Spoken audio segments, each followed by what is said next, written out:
game Silent Hill Downpour is a survival horror game produced by Konami as a part of its Silent Hill franchise. The game was released in 2012 for the Xbox 360 and the PlayStation 3. When the game was released, theorists such as myself were swarming the game like flies, attempting to root out every little mystery, revelation, and secret, delving deeper and deeper into the complex web that is Silent Hill lore. The game was released over 4 years ago, and as you can imagine, the majority, if not the entirety, of its dedicated fanbase had set it on the shelf, assuming everything to be solved to the best of the abilities of the players. Despite this, however, I have always had a special place in my heart for this game, and I find myself returning to it from time to time. And it was in my most recent playthrough that I discovered something rather interesting. Silent Hill games are known to include many unique themes in each game that are pivotal to understanding the plot, backstories, and to developing theories. This being said, upon my revisit to the Fog World, I noticed a theme that I had never seen before. At least not to the extent that I realize it now. I searched online extensively to see if anyone else had noticed the same thing, or had already drawn conclusions about it, and I was shocked to find that nobody had even touched upon it. I had become overwhelmed with curiosity, and the potential that I may have been one of the only players to talk about this integral theme and how it relates to the plot. I knew I just had to dig deeper and document my findings. This is where I came up with my theory, the theory no one to my knowledge has ever touched upon before. So who is Charlie Pendleton? Well, for those of you who haven't played the game, Charlie is the son of the player character, Murphy Pendleton. The plot of the game was set in motion when Charlie was abducted by Murphy's next-door neighbor, Patrick Napier, while walking home from school, where he was then presumably molested or raped, then tied up in a burlap sack, thrown into the lake, and drowned. A bunch of other stuff happens, and then eventually we find Murphy Pendleton in the Fog World, where he, along with Anne-Marie Cunningham, attempt to fight their literal demons and overcome their guilt, and their beef with each other. If you couldn't tell from the title, the mysterious theme I had discovered while playing through the game was the theme of social/personality disorders, more specifically, those within the autism spectrum. Even more specifically, high-functioning autism. This theme was too prevalent within the game to not be significant. A large portion of the game takes place in and around St. Maria's Monastery, which was filled with symbolism and themes relating to the social disorder. But we will touch about that later. So let's delve right in without further ado. Oh, and a side note, the information I bring up in this theory is all based off the canonical ending B, where Murphy is innocent. There's so much to talk about that I'm not really sure where to begin, so I'm just going to jump right in with a side quest you can find while playing the game. This side quest is started when you find a missing poster for a little girl who disappeared on her way home from school, not unlike Charlie.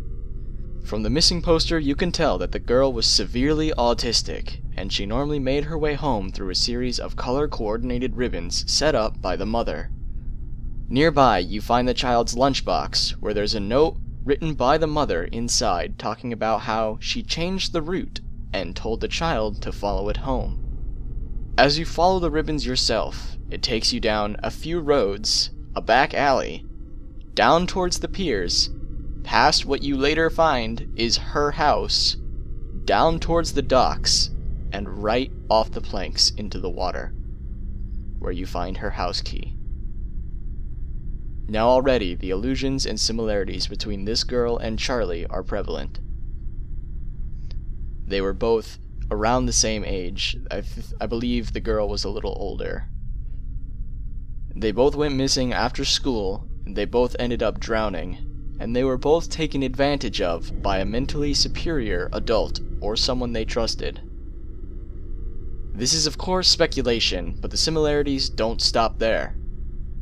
Missing posters are a theme in of themselves in Silent Hill, and they have been prevalent in many past entries in the franchise.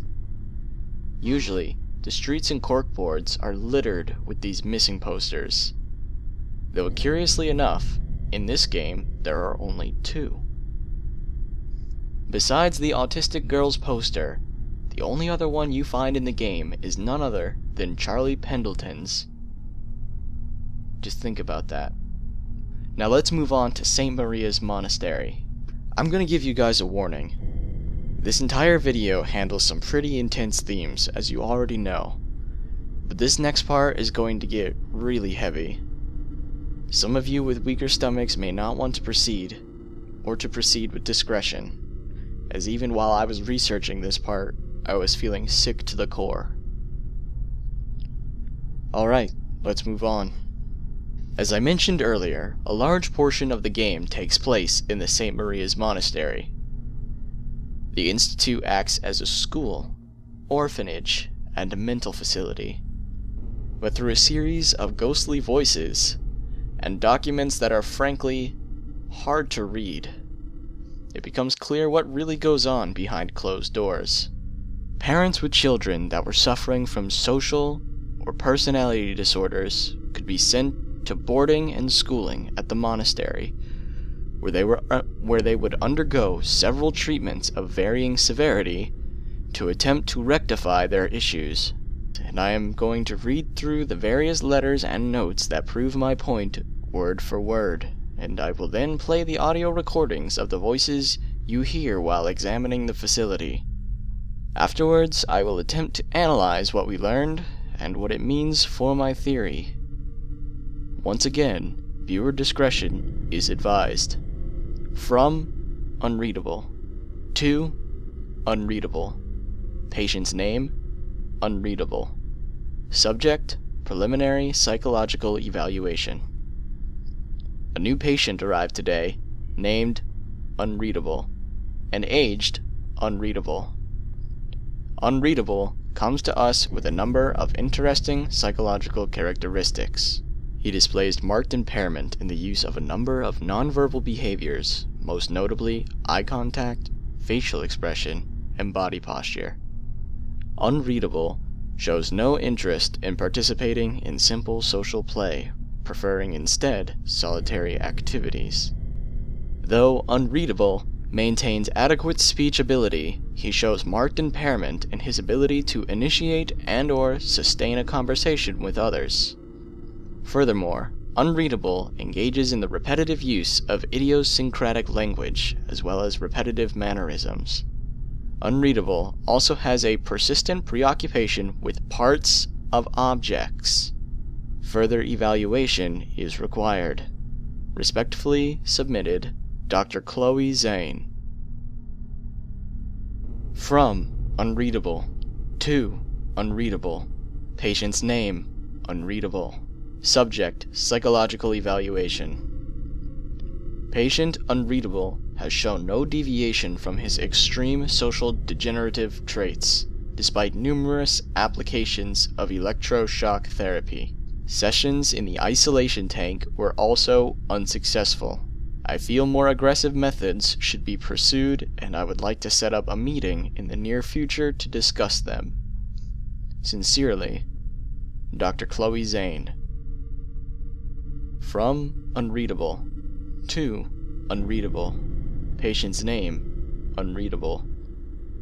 Subject psychological evaluation. After numerous attempts utilizing the latest in experimental treatment conventions, I feel that patient unreadable has shown no recuperative progress. In fact, I find that unreadable has indeed regressed, and that any further treatment of this nature, regardless of intensity and/or frequency, will be of no help in curing his strange social disorder. My recommendation is that a full frontal lobotomy be conducted at the soonest opportunity. Sincerely, Dr. Chloe Zane. Dear Mommy and Daddy, please can I come home? It is bad at this place and I don't like it. The people are mean to me. They hurt me and the medicine makes me feel sick all the time. I'm scared. Please come get me. Love, Unreadable. Attached note. Notice to all staff. In the future, all correspondence for patient Unreadable, whether ingoing or outgoing, is to be filtered through my office for my personal review. No exceptions. Thank you. Roberts Block, Director of Operations. Requisition number unreadable. From unreadable. To unreadable. Patient's name unreadable.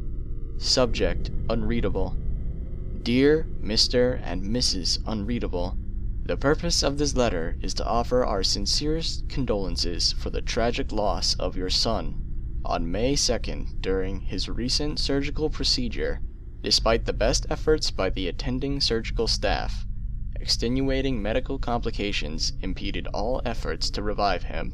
We would also kindly remind you that this surgical procedure was legally authorized in the agreement you signed when your son was first admitted into our facility. Regretfully, Dr. Chloe Zane.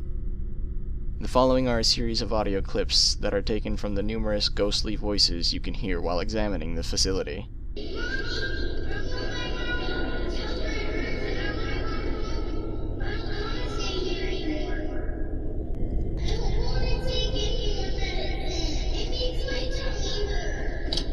As you can see, horrible things went down in this institute, and it all revolved around psychological disorders. From the letters about the boy who died here, we can tell that from his symptoms, it appears that he suffers from some form of autism. So what does this have to do with Charlie? Well, a couple of things. First off, several things relating to Charlie Pendleton can be found within the walls of the Institute. First was a Father's Day card. We know from earlier memos and findables that Murphy and his son bonded heavily over working on cars. Later, you can also find an exact replica of Patrick Napier's van as a toy truck, and the sack used to drown Charlie can be found as well. Now you may be wondering, what makes me so sure that it's Charlie? The game is alluding to being autistic, and not someone else, such as Murphy or Patrick. Well, at one point, I was thinking the same thing. But this can actually be disproven by other letters you can find. Here we have the psychological reports by Ryle State Prison for both Patrick and Murphy. They are heavily redacted, but we can see that besides Murphy being reserved and quiet, and Patrick being a predatory child molester, they have otherwise clean bills of health. That's about all I have for part 1 of this 2-part theory. Thanks for watching. And if you stick around for part 2, I'll be discussing Charlie Pendleton and what kinds of real life traits, characteristics, and behaviors he exhibits that fall in line with actual children that have high functioning autism. If you liked the video, please like and subscribe. If you didn't like it, please leave a comment and tell me what I could do better for next time. Thanks for watching, and I'll see you guys later. I start to search over the places